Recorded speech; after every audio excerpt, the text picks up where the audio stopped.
শুরু করে দিচ্ছি তোমাদের আইসিটি ক্লাস। ক নম্বর প্রশ্ন। ক নম্বর প্রশ্নর উত্তর বলার আগে আমি তোমাদের উদ্দীপক পড়ে শোনাচ্ছি না, কারণ ক নম্বর প্রশ্নে উদ্দীপকের কোনো প্রভাব পড়েনি বললেই চলে। ক নম্বর প্রশ্নে কি বলা হয়েছে? 1.0 প্লাস 0.1 ইকুয়ালস টু 1 ব্যাখ্যা করো। আমি দেখি উত্তরে কি লিখেছি।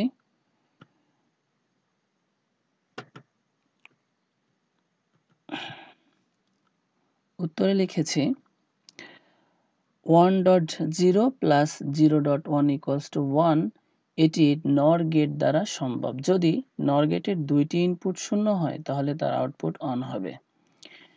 এখন তোমাদের কিন্তু অনেকের ভিতরে প্রশ্ন তৈরি হয়েই গেছে যে 1.0 আমরা যদি এটাকে ন্যান্ড গেট দিয়ে ব্যাখ্যা করি তাহলে এরকম বলা যায় যে 1.0 ইকুয়ালস টু হবে, অ্যান্ড গেট করলে হবে 0, ন্যান্ড গেট করলে হবে 1। আবার অনুরূপ এই পাশেও তাই। তাহলে তো আমরা বলতে পারি এইটা হবে 1, ন্যান্ড গেটে এইটা করলেও হবে 1, তাহলে 1 যোগ 1 ইকুয়ালস টু হবে 1। সেভাবে বলা যায়, আমি বলছি না যে বলা যাচ্ছে না, অবশ্যই সেভাবে বলা যায়, অর্থাৎ ওভাবে ব্যাখ্যাটা করা যায়, কিন্তু সেটা একটু প্যারাবোলিক পথ হয়ে যায়।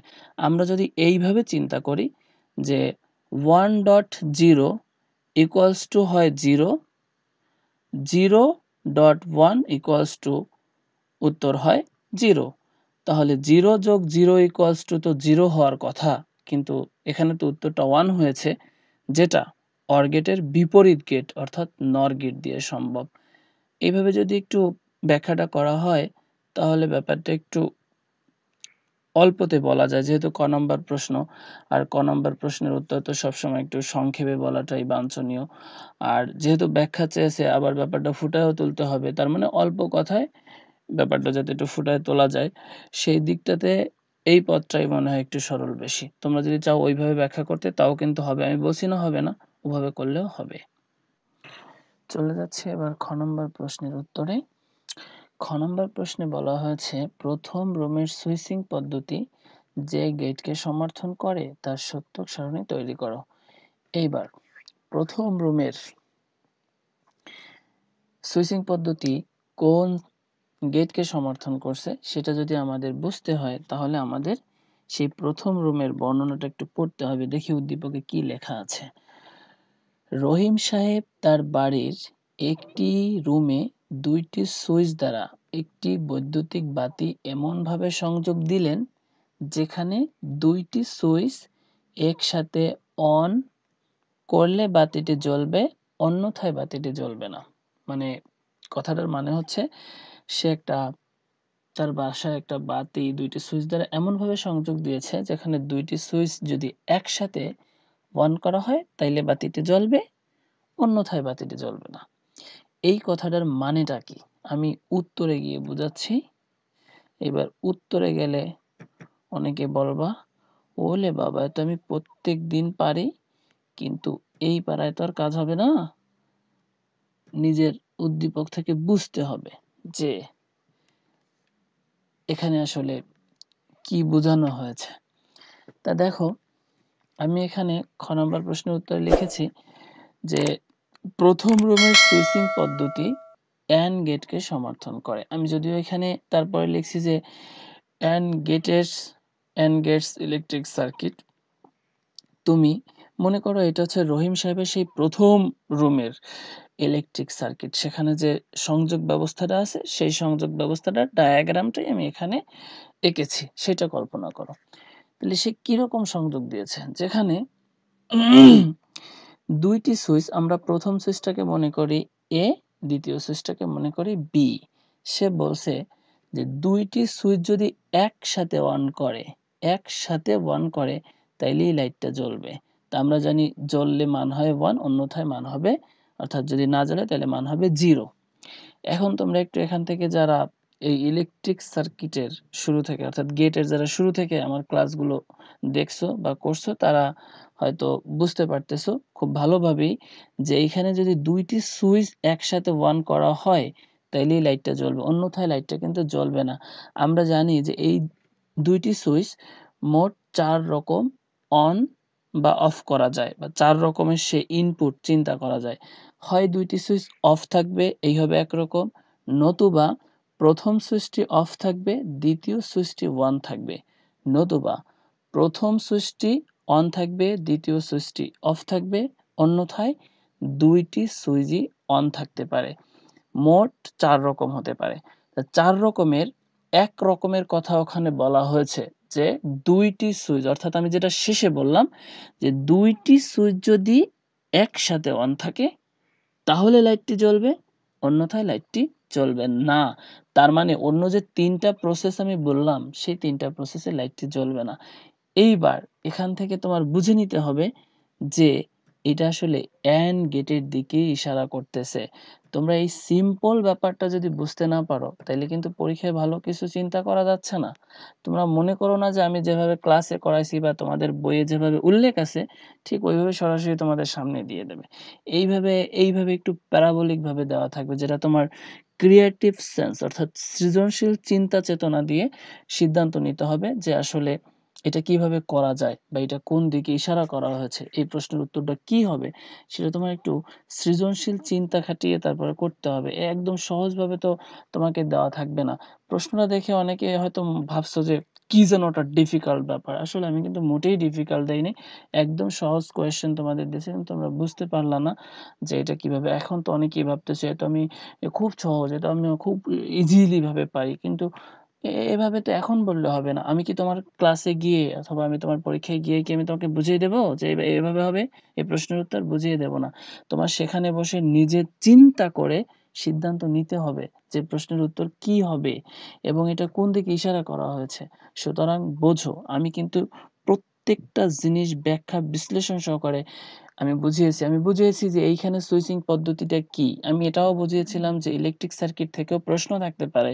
সুতরাং বেসিক সহকারে ব্যাপারটা বোঝো, যাতে করে প্রশ্ন যেভাবেই থাকুক না কেন তোমরা যেন সিদ্ধান্ত নিতে পারো। যাই হোক, বাকি ব্যাপারটুকু বলে দিচ্ছি। যেহেতু আমাদের ওখানে বলা হয়েছে যে প্রথম রুমের সমর্থনকৃত গেটের সত্যক সারণী তৈরি করো, তার সত্যক সারণী তো এখানে তৈরি করেছি। আর উপরে যে সার্কিটটা, এই সার্কিটটা কিন্তু আঁকা বাধ্যতামূলক না, আমি তোমাদের এখানে বোঝানোর জন্য এই সার্কিটটা এঁকেছি। তোমরা শুধুমাত্র উপরের এই কথাটা লিখে, এই যে প্রথম রুমের সুইচিং পদ্ধতি AND গেটকে সমর্থন করে, নিচে ট্রুথ টেবিল অঙ্কন করা হলো। এইবার ট্রুথ টেবিল অঙ্কন করছো, তারপরেই কিন্তু তোমার উত্তর হয়ে যাবে। এই কথাটা শুধুমাত্র তোমাদের বোঝানোর জন্য এখানে দেওয়া হয়েছে, তাই আমি একটু বুঝিয়ে দিচ্ছি। যদি এই সুইচ অন থাকে তাহলে মান হবে 1, আর যদি অফ থাকে তাহলে মান হবে 0। আর যদি লাইটটি জ্বলে তাহলে মান হবে 1, আর যদি লাইটটি না জ্বলে তাহলে মান হবে 0। তাহলে আমরা জানি যদি এ সুইচ এবং বি সুইচ দুইটি সুইচ যদি অফ থাকে তাহলে কিন্তু আমাদের লাইটটি জ্বলছে না। তার মানে এ সুইচ এবং বি সুইচ দুইটি যদি অফ থাকে তাহলে লাইটটি জ্বলবে না। যদি এ সুইচ অফ থাকে অর্থাৎ 0 থাকে আর বি সুইচ যদি 1 থাকে তাহলে লাইটটি জ্বলবে না, কারণ বিদ্যুৎ এখান থেকে যেতে পারবে না। যদি এ সুইচ 1 থাকে এবং বি সুইচ যদি অফ থাকে তাইলেও কিন্তু লাইটটি জ্বলবে না, কারণ বিদ্যুৎ এখান থেকে এসে এই পর্যন্ত গিয়ে আটকে যাচ্ছে, সার্কিট কমপ্লিট হচ্ছে না, বিদ্যুৎ লাইটের ভিতর থেকে চলছে না, লাইটও জ্বলবে না। তার মানে এবারও লাইটটি জ্বলবে না, মানে 0। যদি না জ্বলে তাহলে তার মান হবে 0। এইবার এ সুইচ যদি অন করা হয় আর বি সুইচটাও যদি অন করা হয়, এইবার কিন্তু বিদ্যুৎ পুরোপুরি এই সুইচ হয়ে লাইটের ভিতর থেকে প্রবেশ করে নিউট্রাল হয়ে বের হয়ে যাবে। তার মানে লাইটটি এবার জ্বলবে। দেখো এখানেও কিন্তু তাই হয়েছে। তার মানে এটা পুরোপুরি যে ট্রুথ টেবিল হয়েছে সেটা AND গেটকে সমর্থন করে। তার মানে বলা যাচ্ছে উক্ত রুমের অর্থাৎ প্রথম রুমের যে সংযোগ ব্যবস্থা সেটা AND গেটকে সমর্থন করেছে। এবার বলে দিচ্ছি গ নম্বর প্রশ্নের উত্তর। গ নম্বর প্রশ্নে বলা হয়েছিল প্রথম রুমের সমর্থনকারী বিপরীত গেট দিয়ে দ্বিতীয় রুমের সমর্থনকারী গেটকে বাস্তবায়ন করা যায় কিনা যাচাই করো। তা আমরা ইতিমধ্যে খ নম্বর প্রশ্নে প্রমাণ করে ফেলছি যে রহিম সাহেবের প্রথম যে রুমটা সেটা AND গেটকে সমর্থন করছে, আর AND গেটের বিপরীত গেট হচ্ছে NAND গেট। NAND গেট যেহেতু একটা ইউনিভার্সাল গেট, আর ইউনিভার্সাল গেট দিয়ে পৃথিবীর সকল গেটের কার্যক্রমই বাস্তবায়ন করে দেওয়া সম্ভব। তা ওইটা নিয়ে আমাদের আর প্রমাণ করার কিছু নেই। এবার আসো দেখি দ্বিতীয় রুমের সংযোগ ব্যবস্থা কোন গেটকে সমর্থন করলো। দ্বিতীয় রুমে কি বলা হয়েছিল, অন্য রুমের দুইটি সুইচ দ্বারা একটি বৈদ্যুতিক পাখা এমনভাবে সংযোগ দিলেন যাতে দুইটি সুইচ একসাথে অন বা অফ করলে পাখাটি ঘোরে না, অন্যথায় পাখাটি ঘোরে।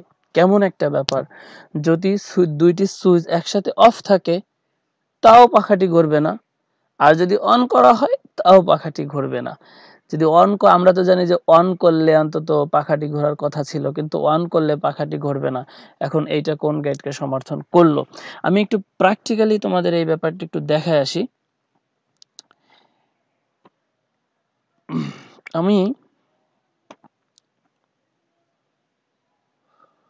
এখানে দুইটা সুইচ একটু এঁকে নিচ্ছি। মনে করো এই হচ্ছে রহিম সাহেবের দ্বিতীয় রুমের সেই পাখার দুইটি সুইচ।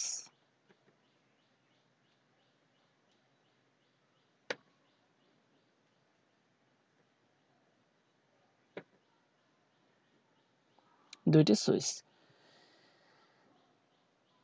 আমরা জানি, বা এর আগে আমি তোমাদের বুঝাইছিলাম যে যদি সুইচ অন থাকে তাহলে আমরা মনে করব যে তার মান হবে 1, আর যদি সুইচ অফ থাকে তাহলে মনে করব যে তার মান হচ্ছে 0। আমরা এই পাশে তার পাখাটি এঁকে নিচ্ছি, হচ্ছে মনে করো তার 4 পাখাওয়ালা একটি বৈদ্যুতিক পাখা। এখন আমরা এক এক করে মান দিব। তা আমরা মনে করো ওইখানে প্রথম কথাটা একটু আমরা লিখে নিই। প্রথম মানে প্রশ্নে যে কথাগুলো বলা হয়েছে, যেভাবে বলা হয়েছে সেই অনুযায়ী আমরা একটু এখানে সংখ্যা দিয়ে একটু ডিফাইন করি। যদি দুইটি সুইচ একসাথে অফ থাকে তাহলেও পাখাটি চলবে না। যদি না ঘোরে বা না চলে তাহলে আমরা বলবো হচ্ছে 0। যদি দুইটি সুইচ একসাথে অন করা হয় তাও বলা হয়েছে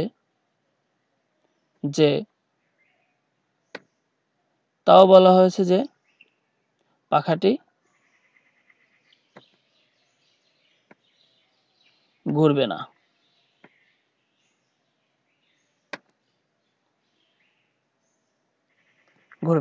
এই দুই ক্ষেত্রে ঘুরবে না।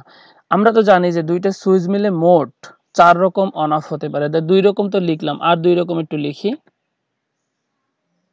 মনে করি প্রথম সুইচটা অফ থাকবে, দ্বিতীয় সুইচটা অন থাকবে, তাহলে কিন্তু পাখাটি ঘুরবে। কারণ বলা হয়েছে অন্যথায় পাখাটি ঘুরবে। অন্যথায় মানে এই দুইটা পদ্ধতি, প্রথম পদ্ধতি দুইটা সুইচ যদি অন থাকে, মানে সরি দুইটা সুইচ যদি অফ থাকে তাও পাখাটি ঘুরবে না, আর যদি দুইটা সুইচ অন থাকে তাও পাখাটি ঘুরবে না, অন্যথায় ঘুরবে। মানে অন্য যে আর দুইটা পদ্ধতি আছে, দুইটা সুইচ মিলে তো মোট 4 রকম অন অফ হতে পারে। তার মানে এই 2 রকম, অর্থাৎ যদি অন থাকে, দুইটা সুইচ অফ থাকে তাও চলবে না, দুইটা সুইচ যদি অন থাকে তাও চলবে না, অন্যথায় চলতে পারে। অন্যথায় চলতে পারে না, অন্যথায় চলবেই। এই যে অন্যথায় পাখাটি চলবে। এইবার দেখো এইটা কিন্তু, এই যে একটু আউটপুটটার দিক লক্ষ্য করো, এটা কিন্তু সরাসরি এক্সক্লুসিভ অর গেটের ট্রুথ টেবিলের সাথে মিলে যাচ্ছে। তার মানে আমরা বলতে পারি দ্বিতীয় রুমের সমর্থনকারী গেট একটি এক্সক্লুসিভ অর গেট, বা যেটাকে সংক্ষেপে বলা হয় এক্সঅর গেট। এইবার আমরা তাকে বাস্তবায়ন করার দিকে চলে যাই। এবার আমরা NAND থেকে এক্সঅর গেটকে বাস্তবায়ন করে দেখাবো। তার আগে আমাদের কিছু কথা লিখে নিতে হবে। প্রথম রুমের সংযোগ ব্যবস্থা AND গেটকে সমর্থন করে, যার বিপরীত gate NAND gate. NAND gate একটি সার্বজনীন গেট। দ্বিতীয় রুমের সংযোগ ব্যবস্থা এক্সঅর গেটকে সমর্থন করে। নিচে NAND থেকে এক্সঅর গেটকে বাস্তবায়ন করে দেখানো হলো। উই নো দ্যাট, আমরা জানি যে XOR gate output A exclusive B equals to A complement B plus AB complement. এখন আমরা জানি কোনো ইউনিভার্সাল গেট দিয়ে যদি কোনো গেটের কার্যক্রমকে বাস্তবায়ন করে দেখাতে হয়, তাহলে উক্ত আউটপুটকে বা উক্ত গেটের, যে গেটটাকে আমরা বাস্তবায়ন করে দেখাতে চাচ্ছি, সেই গেটের আউটপুটকে ওই যে ইউনিভার্সাল গেট দিয়ে বাস্তবায়ন করব তার উপযোগী করে প্রস্তুত করতে হবে। এখন প্রস্তুত করতে গিয়ে আমরা দেখব ইউনিভার্সাল গেটটা কে, ন্যান্ড গেট, তার আউটপুট কি, তার ইনপুটের গুণফল হিসাবে প্রকাশ করা হচ্ছে তার আউটপুট, এবং সে গুণফলের উপরে আবার একটা কমপ্লিমেন্ট দেয়।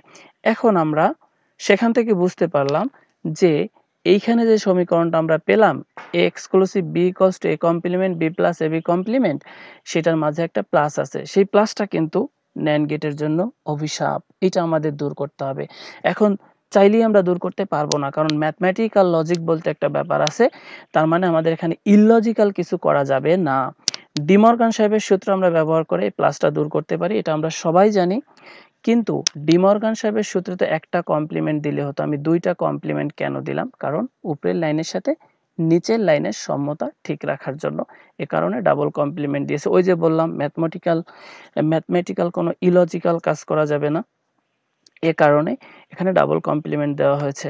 এরপরে তোমরা বুঝতেই পারতেছো এইটাকে A, অর্থাৎ এই দুজনকে A এবং এই দুজনকে যদি B ধরা হয়, তাহলে A প্লাস B তার whole complement equals to A complement dot B complement আর একটা হোল কমপ্লিমেন্ট থেকে যায়। এরপরে কিন্তু আমরা দেখতে পাচ্ছি যে এই যে অবস্থাটা তৈরি হয়েছে, এটা কিন্তু সরলকৃত মান না। আমি এখানে একটা কথা একটু বলে রাখি, তোমরা কিন্তু অনেকের আগে সমাধান করে দিছো সরলকৃত মান আর প্রস্তুতকৃত মান, এটা কিন্তু তোমরা বোঝো না। সরলকৃত মান হচ্ছে কোন সমীকরণের সবথেকে সোজা সাপটা যে মানটা আসে সরল করতে করতে, অর্থাৎ বুলিয়ান সমীকরণকে, বুলিয়ান থিওরিগুলোকে অনুসরণ করে করে একসময় একটা সরল মান পাওয়া যায়, এটা হচ্ছে সরলকৃত মান। আর এটা হচ্ছে প্রস্তুতকৃত মান, অর্থাৎ তুমি ন্যান্ড গেটের জন্য এটা প্রস্তুত করছো, এটা যদি তুমি নর গেটের জন্য প্রস্তুত করতা তখন কিন্তু আবার এটা এইভাবে আসতো না। সুতরাং এটা কিন্তু বুঝতে হবে। এইবার আসো, আমরা A কমপ্লিমেন্ট পাওয়ার জন্য এই যে একটা লিডকে এভাবে ভেঙে সংযোগ দিলাম, তাইলে পাইলাম হচ্ছে A কমপ্লিমেন্ট, এখান থেকে গেল B। এইবার আমরা যদি আরেকটা ন্যান্ড গেটের ভিতরে ঢুকাই, তাহলে আবার A কমপ্লিমেন্ট আর এই B কে গুণ করে আবার একটা কমপ্লিমেন্ট দিয়ে দেবে, অনুরূপ নিচেও তাই। এবার আবার যদি এখান থেকে যে আসলো আর এখান থেকে এই যে যারা আসলো, এখান থেকে যারা আসলো, এই দুজনকে যদি আবার একটা ন্যান্ড গেটে ঢুকায় দেওয়া হয়, তাহলে দুজনকে আবার গুণ করে হোল কমপ্লিমেন্ট করে দেবে। এইবার যদি আমরা এখান থেকে ব্যাক করি, তাহলে দেখতে পাবো যে আমরা সেই এক্সক্লুসিভ অর গেটের আউটপুটটি পেয়ে যাব। এখানে একটা ব্যাপার একটু লক্ষণীয়, দেখো তোমরা এখান থেকে একটু ক্লিয়ার করে করবা, এইটা একটু নিচে দেখাবা, কারণ এখানে আমি আউটপুট দেখিয়েছি, তারপরে এই মাঝখানে একটা লিড, তারপরে আবার আর একটা লাইন ব্যাক করছি, এটা কেমন যেন দেখায়। তাই তোমরা একটু একটু সুন্দরভাবে করবা। আমার জায়গা স্বল্পতার কারণে আমি এখানে ঠিকঠাকভাবে করতে পারিনি, তোমরা সুন্দরভাবে করে নেবা। প্রশ্নের উত্তরে চলে যাচ্ছে। ঘ নম্বর প্রশ্নে বলা হয়েছে প্রথম ও দ্বিতীয় রুমের সমর্থনকারী গেট একই ইনপুটে সংযোগ দিলে যে বর্তনী তৈরি হয় তার দ্বারা পূর্ণ যোগের বর্তনী তৈরি করা যায় কি, মূল্যায়ন করো। এখন তোমরা এই প্রশ্নের উত্তর অনেকে দিতে গিয়ে তোমরা হাফ অ্যাডার করে রেখেছো। পূর্ণ যোগের বর্তনী বলতে কি বোঝায়? পূর্ণ, পূর্ণ মানে ফুল অ্যাডার, এটা তোমরা হাফ অ্যাডার করে রেখেছো।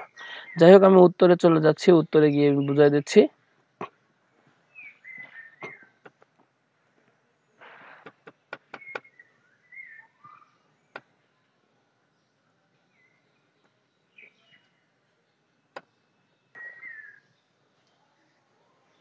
উত্তরে বলেছি প্রথম এবং দ্বিতীয় রুমের সমর্থনকারী গেট একই ইনপুটে সংযোগ দিলে একটি হাফ অ্যাডার তৈরি হয়। HA মানে হাফ অ্যাডার দিয়ে পূর্ণ যোগের বর্তনী তৈরি করা যায়, অর্থাৎ হাফ অ্যাডার দিয়ে তো ফুল অ্যাডার তৈরি করা যায়। আমি তোমাদের ক্লাসে অনেকবার দেখিয়েছি যে দুইটি হাফ অ্যাডার দিয়ে একটি ফুল অ্যাডার তৈরি করা যায়। তা half adder to full adder তৈরি করার যে প্রসেসটা, সেটা অবলম্বন করলেই হয়ে যাবে। তোমরা একটু উদ্দীপক পড়ে বুঝতে পারো না, প্রশ্ন পড়েও বুঝতে পারো না আসলে এটা দিয়ে কি বোঝানো হয়েছে। সব সময় তো একরকম থাকবে তা না, তোমাকে কোথাও এরকম বলা হবে না সরাসরি কনভার্ট করতে যে হাফ অ্যাডার দিয়ে ফুল অ্যাডার বাস্তবায়ন করো, এরকম বলা থাকবে না। উদ্দীপকে দিকে একটা সিস্টেম করে ইশারা করা থাকবে, যেটা থেকে এইটাই বোঝায় যে হাফ অ্যাডার থেকে ফুল অ্যাডার বাস্তবায়ন করা। এবার আমরা জানি যে হাফ অ্যাডার থেকে ফুল অ্যাডার বাস্তবায়ন করতে হলে তার একটা সমীকরণকে প্রস্তুত করতে হয় না, এস এর মানের কোনো প্রস্তুতিকরণ নেই, এটা সরাসরি S equals to A exclusive B exclusive CI. CI কেন আমি সেই জিনিসগুলো আমি তোমাদের বুঝিয়েছি। তার মানে এখানে 3 ইনপুট বিশিষ্ট এক্সক্লুসিভ অর গেটকে ব্যবহার করলেই হয়ে যাবে। তো যদিও আমরা হাফ অ্যাডারের ক্ষেত্রে জানি যে 3 ইনপুট বিশিষ্ট হয় না হয় 2 ইনপুট বিশিষ্ট, তা আমরা সিস্টেম করে এটা করে ফেলতে পারবো যে 3 ইনপুট বিশিষ্ট এর ক্ষেত্রে আমাদের 2টি এক্সক্লুসিভ অর গেট ব্যবহার করলেই হয়ে যাবে। এইবার সি এর মানটা আমরা প্রস্তুত করব। এখানে C0 কেন ব্যবহার করলাম, আছে সি আউটপুট আর এই সি আই মানে সি ইনপুট। কেন আমরা ফ্রেশ দিলে কি সমস্যা ছিল? সমস্যা ছিল না, তারপরে একটু সমস্যা থেকে যায়, আমি সেই জিনিসগুলো তোমাদের আগে আলোচনা করে দিয়েছি। যাই হোক, এখানে প্রস্তুত করতে গিয়ে আমরা জানি C0 equals to a complement b ci plus a b complement ci plus a b ci complement plus a b ci। তো এইরকম যদি একটা সমীকরণ থাকে তাহলে এটাকে আমরা প্রস্তুত করতে পারি, বিভিন্নভাবে প্রস্তুত করতে পারি। আমরা যেহেতু half adder to full adder করব, তাহলে তার জন্যই প্রস্তুত করব। তাহলে আমরা এই দুজনের কাছ থেকে ci কমন নিলাম, ci কমন নিলে থাকে a plus a complement b plus ab complement. এই যে এই দুজনের কাছ থেকে যদি ci কমন নেওয়া হয়, এইবার এই পাশে ab যদি কমন নেই তাহলে থেকে ci কমপ্লিমেন্ট প্লাস ci। এইবার এটুক থেকে দেখো, এটুক থেকে কিন্তু আমরা সরাসরি বলতে পারি এটা a এক্সক্লুসিভ b এর একটা মৌলিক সমীকরণ। তার মানে এটা থেকে আবার এইটা লেখা যায়। আমরা যখন এইরকম কোথাও থাকবে আমাদের সুবিধার্থে এইটা ব্যবহার করব, আবার যদি এইরকম থাকে আমাদের সুবিধার্থে এইটা ব্যবহার করতে পারবো। যেহেতু আমাদের সুবিধা হচ্ছে এইটা না, এবার আমাদের এইটা নিতে হবে, তাই এটা সমান এইটা নিয়ে নিলাম। এই পাশে আমরা জানি বুলিয়ান সমীকরণ থেকে, বুলিয়ান উপপাদ্য থেকে আমরা জানি যে এ কমপ্লিমেন্ট প্লাস এ মানে কোন চলক তার নিজের কোন চলক এবং তার কমপ্লিমেন্ট যদি যোগ হয় তাহলে তার রেজাল্টটা হয় 1। তাহলে এখানে একটা চলক আছে 3, তার আছে কমপ্লিমেন্ট এবং সে নিজে, এটা যোগ করলে তার উত্তর হবে 1। এইবার এই 1 এ বির সাথে কি হবে, হবে গুণ, কারণ এখানে গুণ অবস্থায় আছে। 1 যদি এ বির সাথে গুণ করা হয় এ বিয়োগে হবে এবি। এইবার আমরা যে অবস্থাটা দেখতে পাচ্ছি সেটা থেকে কিন্তু half adder to full adder বাস্তবায়ন করতে পারি। আমি একটু আমাকে ছোট করে দিচ্ছি। কি পারি, আমরা জানি যে পূর্ণ যোগের বর্তনী 3 ইনপুট বিশিষ্ট হয়ে থাকে, মানে 3 চলক বিশিষ্ট হয়ে থাকে। তা এ বি এই সি আই 3টা ইনপুট নিয়ে নিলাম। এখান থেকে 2 ইনপুট বিশিষ্ট একটি এক্সক্লুসিভ অর গেট দিয়ে আমি এ এবং বি কে ইনপুট নিয়ে নিলাম, পেয়ে গেলাম এই আউটপুটটুকু এক্সক্লুসিভ বি। এইবার মাথায় গিয়ে আরো একটি এক্সক্লুসিভ অর গেট ব্যবহার করলাম, যেখান থেকে একটা টার্মিনালে ঢুকলো এ এক্সক্লুসিভ বি, আর একটা টার্মিনাল থেকে এই যে সি আই এই যে এখান থেকে কি ঢুকলো, তাহলে লেখা যায় S equals to exclusive B exclusive C. তোমাদের এখানে অনেকের প্রশ্ন তৈরি হয়ে গেছে যে আমি সরাসরি 3 ইনপুট বিশিষ্ট এক্সক্লুসিভ অর গেট ব্যবহার করতাম না, এখানে সেই সুযোগ নাই, তোমাকে হাফ অ্যাডার দিয়ে ফুল অ্যাডার বাস্তবায়ন করতে বলা হয়েছে। তা হাফ অ্যাডারে তো কোনো 3 ইনপুট বিশিষ্ট এক্সক্লুসিভ অর গেট নেই, তার মানে এরকমই করতে হবে। কারণ তোমাকে ডিফাইন করে দিতে হবে যে কোনটা হাফ অ্যাডার, মানে দুইটা হাফ অ্যাডার, এটা তোমার ডিফাইন করে দিতে হবে যে একটা হাফ অ্যাডার আর একটা হাফ অ্যাডার, এইটা দিয়ে আমি ফুল অ্যাডার তৈরি করছি। এখন তুমি সেটা যদি ডিফাইন করতে চাও তাহলে অবশ্যই তার ভিতরে 3 ইনপুট বিশিষ্ট এক্সক্লুসিভ অর গেট রাখা যাবে না, সে কারণে আমরা 2 ইনপুট বিশিষ্ট দুইটা এক্সক্লুসিভ অর গেট ব্যবহার করেছি। এইবার যদি চিন্তা করো যে আমরা অ্যান্ড গেট দুইটা এক্সক্লুসিভ অর গেট পেয়ে গেলাম, এবার দুইটা অ্যান্ড গেট যদি আমরা এর সাথে সংযোগ করতে পারি তাহলে আমাদের বাকি কাজটা হয়ে যাচ্ছে। তা আমরা কি করলাম, আমরা এদিকে লক্ষ্য করলাম, আমরা যেহেতু এস এর মান বের করে ফেলছি বা সি এর মানের পালা, সি এর জন্য কি করলাম, এখান থেকে এ কমপ্লিমেন্ট বি এই নিলাম, তার সাথে সি আই এই এইখান থেকে নিয়ে নিলাম, তাহলে আমরা এই গুণফলটুক কিন্তু পেয়ে যাই, অ্যান্ড গেটের মাধ্যমে এই গুণফলটুক পেয়ে গেলাম। এইবার এ বি তাকে নিয়ে গেলাম এই নিচ থেকে আরো একটি অ্যান্ড গেট দিয়ে। দেখো এখানে আর একটা লক্ষণীয় ব্যাপার হচ্ছে, তোমরা এখানে একটা প্যাটার্নে একটা সিস্টেমে এই সার্কিটটা করবো, অন্যান্য সার্কিটের ক্ষেত্রে এটা বাধ্যতামূলক না। তুমি যদি চিন্তা করি অ্যান্ড গেটটা আমি এই জায়গায় দেবো, আগে আঁকতে পারো, পেছনের টার্মিনাল দুটো বড় করে দিয়ে এই পর্যন্ত নিয়ে আসতে পারো, সার্কিট হবে। কিন্তু এই যে আমি ব্লক চিহ্ন দিয়ে এটাকে ডিফাইন করে দিলাম যে এই একটা হাফ অ্যাডার একটা হাফ অ্যাডার, এইটা কিন্তু তোমরা করতে পারবে না। এটা খুবই খুবই ইম্পর্টেন্ট একটা ব্যাপার, তোমার দুটো হাফ অ্যাডারকে ব্লক করে বুঝিয়ে দিতে হবে। তুমি যদি সেটা না পারো তাহলে কিন্তু হবে না। সুতরাং এখানে হাফ অ্যাডারকে ডিফাইন করার জন্য অবশ্যই এন্ড গেটকে এইটা এখানে রাখতে হবে, এইটাকে এখানে রাখতে হবে, যাতে করে তুমি খুব সহজে সুন্দরভাবে ডিফাইন করতে পারো। এইবার তুমি এই এন্ড গেটকে এবং এই এন্ড গেটের যে আউটপুটটা আর এই পাশ থেকে যে আউটপুট আসছে তাদেরকে তুমি যদি অর গেটে ঢুকাই দাও তাহলে তুমি সি এর পুরো আউটপুটটাই পেয়ে যাও। এইবার তুমি এটুককে যদি ব্লক করে দাও তাহলে এটা হবে একটা হাফ অ্যাডার, আর এটুককে যদি ব্লক করে দাও তাহলে এটা হবে আর একটা হাফ অ্যাডার। তাহলে half adder to full adder বাস্তবায়ন করা হয়ে গেল। এখানে একটা অতিরিক্ত অর গেট ব্যবহার করতে হবে, এছাড়া কোনো উপায় নেই, ব্যবহার করাই লাগবে। আর তোমাকে এরকম করে বাধ্যবাধকতা করে দেওয়া হয়নি যে হাফ অ্যাডার মানে এখানে অন্য কোনো গেট ব্যবহার করা যাবে না। হাফ অ্যাডারকে অবশ্যই ব্যবহার করতে হবে, তারপরে যদি প্রয়োজন হয় তাহলে ব্যবহার করো। তারপরে আমাদের একটা গেটই প্রয়োজন, এর থেকে আসলে কোনো সিস্টেম করলেই এর থেকে বেশি গেট প্রয়োজন হবে না। যাই হোক, এই তোমাদের আরো একটি বিষয় বোঝার আছে। প্রশ্নে একটা কথা বলা হয়েছিল যে দুইটি গেটকে মানে দুই রুমের সমর্থনকারী দুইটি গেটকে যদি একই ইনপুটে সংযোগ দেয়া হয় তাহলে যে বর্তনী তৈরি হয় তা দিয়ে পূর্ণ যোগের বর্তনী তৈরি করা যায় কিনা।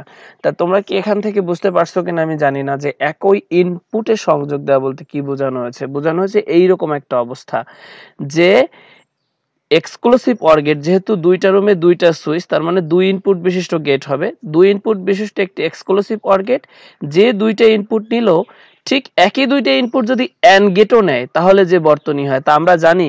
এরকম যদি দুইটা ইনপুট দুইটা গেট নেয়, অর্থাৎ একটা যদি এক্সক্লুসিভ অর গেট আর একটা এন্ড গেট যদি একই ইনপুট থেকে তারা যদি ইনপুট নেয় তাহলে তারা যে বর্তনীটা হয় তার একটা স্পেশাল নাম আছে, তার নাম হচ্ছে হাফ অ্যাডার। এখানে দেখো এখানে এইটুকের ভিতরে কিন্তু দেখা যাচ্ছে যে এটা একটা হাফ অ্যাডার। এখন আমরা প্রশ্নের ভিতরে যে কথাটা বলা হয়েছে যে হাফ অ্যাডার দিয়ে ফুল অ্যাডার বাস্তবায়ন করা, এখন হাফ অ্যাডার তো একটা শর্ত আমরা জানি, প্রশ্নেই বলে দেওয়া হয়েছে এবং আগেও জানি যে তারা একই ইনপুট থেকে দুইটি গেটের ইনপুট নিতে হবে, অর্থাৎ একটা এক্সক্লুসিভ অর গেটও যেখান থেকে ইনপুট নেবে আর একটি এন্ড গেটও ঠিক সেই জায়গা থেকে ইনপুট নেবে। আমরা যে সার্কিটটা করছি সেখানেও কিন্তু সেই জিনিসটা হয়েছে। এই যে যেটা দেখতে পাচ্ছ এক্সঅর গেট, সে যেখান থেকে ইনপুট নিয়েছে ঠিক একই জায়গা থেকে এই এন্ড গেটটাও কিন্তু ইনপুট নিয়েছে।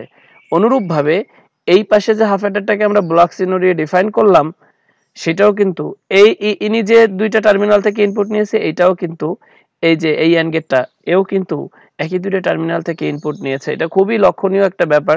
তোমরা চাইলে এই এন্ড গেটটাকে এই পাশে রেখে এইটা এই পাশে দিয়ে দাও, না এটা হবে না। আমি আমি আমি এটা হলফ করে বলতে পারি, যদি কোনো যোগ্য টিচার এটা দেখে অবশ্যই তোমাকে পূর্ণ মার্কস দিবে না, কারণ এটা তুমি একটার ভিতরে আরেকটা ঢুকিয়ে দিয়েছো। যেহেতু প্রশ্নের শর্তে বলে দেওয়াই হয়েছে যে একই ইনপুট থেকে গেলেই তো হাফ অ্যাডার হয়। একই ইনপুট থেকে যদি দুটি গেট সংযুক্ত হয় বা একই ইনপুট থেকে যদি দুটি গেট ইনপুট নেয়, একই দুটি ইনপুট থেকে যদি দুইটি গেট ইনপুট নেয়, আমি আবার বলছি একই দুইটি ইনপুট থেকে যদি দুইটি গেট ইনপুট নেয় তাহলে যে বর্তনী তৈরি হয় যে বর্তনী তৈরি সেটা হচ্ছে হাফ অ্যাডার। তার মানে তোমাদের এখানে যখন করবা সেই জিনিসটাও লক্ষ্য করতে হবে, শুধু চাইলেই ধাপাস করে দেওয়া যাবে না, বুঝে শুনে করতে হবে। ঠিক আছে, সবাই ভালো থাকো।